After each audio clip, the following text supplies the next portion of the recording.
بسم اللہ الرحمن الرحیم۔ معزز سامعین کرام، یہ اگست کا مہینہ چل رہا ہے اور اس مہینے کی 15 تاریخ میں 1947 کے اندر ہندوستان انگریز کی ظالم حکومت سے آزاد ہوا تھا۔ اس معنی کر یہ مہینہ اور یہ تاریخ ہندوستانیوں کے لیے ایک مبارک مہینہ اور ایک مبارک تاریخ ہے۔ لہٰذا ہندوستان میں اس مہینے کے اندر اس تاریخ کو جشن کے طور پر منایا جاتا ہے۔ انگریز سے ہندوستان آزاد ہوا سن 1947 میں، اور انگریز کے خلاف جو ہندوستانیوں نے کوششیں کی ہیں، جو اپنا خون بہایا ہے، وہ ایک لمبی داستان ہے۔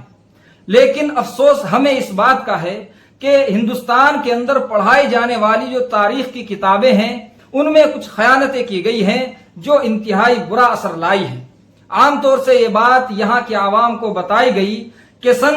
1857 سے انگریز کے خلاف کوششیں شروع ہوئی ہیں، جبکہ یہ ایک غلط مفروضہ ہے، یہ ایک غلط بات ہے۔ سن 1857 سے ان تحریکوں کو، ان کوششوں کو ایک نیا رخ ملا ہے، ان کو سہارا ملا ہے، اور وہ ہندوؤں کا سہارا تھا، چونکہ ہندو انگریز کے خلاف کھڑے ہی ہوئے تھے سن 1857 میں۔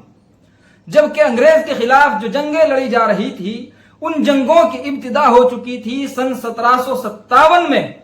یعنی پورے 100 سال پہلے۔ 1857 سے 100 سال پہلے بنگال کے سراج الدولہ نے انگریز کے خلاف جنگ لڑی ہے سن 1757 میں۔ اسی طرح حیدر علی شاہ نے سن 1767 میں، جو میسور کے سربراہ تھے، ٹیپو سلطان کے والد محترم، انہوں نے جنگ لڑی ہے۔ اسی طرح مجنو شاہ نے سن 1774 اور سن 1780 میں انگریز کے خلاف خونریز جنگیں لڑی ہیں، اور یہ جنگ لڑنے والے صرف اور صرف مسلمان تھے۔ چونکہ انگریز اچھی طرح جانتا تھا کہ ہم نے یہ حکومت مسلمانوں سے لی ہے، ہم کو یہاں پر پریشان کرنے والے جو لوگ ہیں وہ محض مسلمان ہیں، جو اپنے اوپر اب کسی اور کی حکومت کو دیکھنا نہیں چاہتے ہیں، اور یہ ایک بڑی حقیقت بھی ہے۔ شکست خوردہ قوم ہی زخم خوردہ قوم ہوتی ہے، اسی کو زخم ملتے ہیں۔ چنانچہ یہ سلسلہ چلا،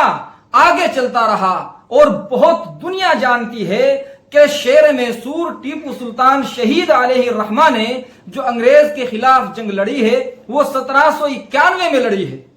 1791 میں، اور اس پوری جنگ کے اندر صرف اور صرف مسلمان ہی شامل تھے۔ مسلمانوں نے ہی اپنا خون پیش کیا ہے اور انگریز کی نیندیں حرام کی ہیں۔ بلکہ سچائی یہ ہے کہ اگر ٹیپو سلطان شہید رحمت اللہ علیہ اس موقع پر شہید نہ ہوتے تو قریب یہ تھا کہ انگریز ہندوستان چھوڑ کر چلا جاتا۔ مگر افسوس کہ اپنوں کی کچھ غداریوں کی وجہ سے وہ مشن اس وقت میں ناکام ہوا اور انگریز آگے بڑھتا چلا گیا۔ یہ وہ دور تھا کہ جب انگریز ایسٹ انڈیا کمپنی سے آگے بڑھ کر پرتگال سے نکل کر دہلی کی طرف چلا آ رہا تھا، اور وہ لال قلعے پر قبضہ کرنا چاہتا تھا، پورے ملک کو اپنے کنٹرول میں لینا چاہتا تھا۔ یہی وہ دور ہے سن 1703 سے لے کر 1770 اور 75 تک کہ جس دوران حضرت شاہ ولی اللہ محدث دہلوی علیہ الرحمہ نے ہندوستان کے لیے بے حد جد و جہد کی ہے، ملکوں کا سفر کیا ہے، مکہ مکرمہ میں گئے ہیں، اللہ تعالیٰ نے ان کو الہام اور کشف کیا ہے۔ سن 1730 میں ان کو واپس ہندوستان بھیجا گیا کہ آپ واپس ہندوستان جائیے، وہاں جا کر ہندوستان کے لیے غور و فکر کیجئے، جد و جہد کیجئے۔ حضرت شاہ ولی اللہ محدث دہلوی علیہ الرحمہ نے اسی دوران بہت سے تربیتی کیمپ قائم کر دیے تھے، علماء کے ذہنوں کو تیار کر دیا تھا، اور یہ مشن طے کر لیا تھا کہ ہندوستان سے انگریز کو نکالنا ہی نکالنا ہے۔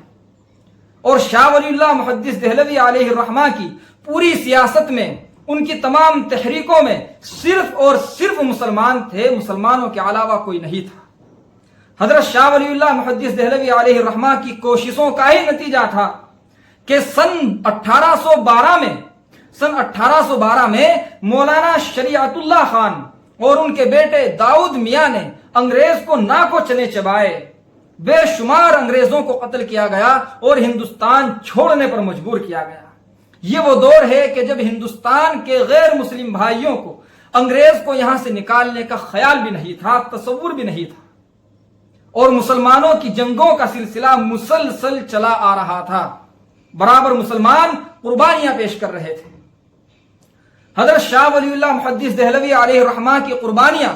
چونکہ ایک لمبا اور دراز سلسلہ رکھتی تھی، اس لیے ان کے بعد میں ان کوششوں کو، ان تحریکوں کو، ان نظریوں کو لے کر اٹھنے والے شاہ عبد العزیز محدث دہلوی علیہ الرحمہ ہیں۔ انہوں نے آگے قدم بڑھایا اور اپنے دو ایسے شاگردان رشید، اپنے دو ایسے جانشین میدان میں اتارے کہ جن کی مثال پیش کرنے سے کم از کم یہ ہندوستان کی سرزمین تو ہمیشہ ہی عاجز اور قاصر رہے گی۔ یہاں ایسے لوگ پیدا نہیں ہو سکتے ہیں، جن سے میری مراد سید احمد شہید علیہ الرحمہ اور شاہ اسماعیل شہید علیہ الرحمہ ہیں۔ یہ وہ حضرات ہیں کہ جنہوں نے انگریز کے خلاف ایک دو نہیں بلکہ دہائیوں میں جنگیں لڑی ہیں، بہت زیادہ کوششیں کی گئی ہیں، بے شمار مسلمانوں نے اپنی جانیں قربان کی ہیں۔ سید احمد شہید علیہ الرحمہ کے ایک اشارے پر پورے علاقے انگریز کے خلاف کھڑے ہو جایا کرتے تھے، حتیٰ کہ سن 1731 میں بالا کوٹ کی پہاڑی پر انگریز کی انتہائی شاکرانہ اور عیارانہ چالوں کے نتیجے میں یہ دونوں فرزندان اسلام سید احمد شہید اور شاہ اسماعیل شہید علیہ الرحمہ بالا کوٹ میں شہید ہو گئے، مگر علماء نے ان کی تحریکوں کو روکنے نہیں دیا، ان کو آگے بڑھاتے رہے اور لے کر چلتے رہے، حتیٰ کہ وہ وقت بھی آیا کہ جب علماء دیوبند نے اس باغ ڈور کو سنبھالا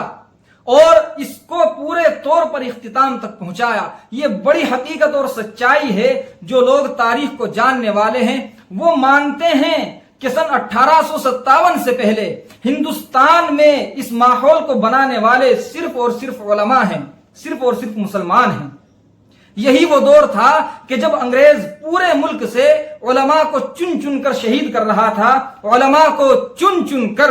ان کو گھروں سے نکال کر قتل کیا جا رہا تھا، ان کے بے قصور ہونے کے باوجود ان کو ظالمانہ طریقے سے ختم کیا جا رہا تھا۔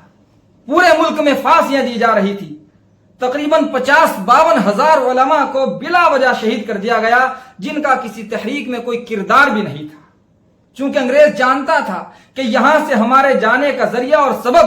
اگر کوئی قوم بن سکتی ہے تو وہ صرف مسلمان ہے۔ جب یہ محنتیں ہوتی رہی اور ہندوستان کی عوام یہ سب ماحول دیکھتی رہی تو سن 1857 میں ہندوستان کے ہندوؤں کو غیرت آئی اور یہ لوگ اب کمر بستہ ہو کر کھڑے ہو گئے، اور پھر وہ سب تحریک وجود میں آئی ہیں کہ جن کا سلسلہ انتہائی دراز ہے۔ آپ جانتے ہیں کہ سن 1857 میں انقلابی تحریک وجود میں آئی، اسی سن میں جہاد ہوا جو شاملی کے میدان میں ہوا، جس کو حضرت اقدس حاجی امداد اللہ مہاجر مکی علیہ الرحمہ نے اپنے جاباز سپاہیوں کے ساتھ میں لڑا ہے۔ ساری دنیا اس چیز کو جانتی ہے۔ سن 1914 میں تحریک ریشمی رومال وجود میں آئی ہے، تحریک ریشمی رومال جس نے ہندوستان کی تاریخ کو گویا بدل کر ہی رکھ دیا تھا۔ اسی طرح سن 1919 میں جلیان والا باغ قتل عام ہوا، سن 1920 میں تحریک عدم تعاون وجود میں آئی، سن 19 بغاوت وجود میں آئی، اور سن 1922 میں ہی چورا چوری فائرنگ وجود میں آئی ہے۔ 1930 میں تحریک سول نافرمانی اور نمک ستیاگری وجود میں آیا، یہ بھی اسی وقت کی بات ہے۔ اسی طرح 1942 میں ہندوستان چھوڑو تحریک وجود میں آئی، جس کے اندر ہندوستان کے ہندوؤں نے بڑھ چڑھ کر حصہ لیا اور پورے طور پر تعاون کیا، اور ہوتے ہوتے 1946 میں آزاد ہند فوج کی رائے اور اس کے کاروان یہ ایک تحریک شروع کی گئی جس کا مستقل نام رکھا گیا آزاد ہند کی فوجی کارروائیاں، اور 1942-1946 میں ممبئی کے فوجی بیڑوں کے جو جوانوں کی بغاوت ہے وہ وجود میں آئی ہے۔ ممبئی کے فوجیوں نے بڑی بغاوت کی ہے جو سن 1942 سے لے کر 1946 تک مسلسل جاری رہی ہے۔ یہ مختصر سا وہ عرصہ ہے کہ جس میں ہندوستان کے ہندوؤں نے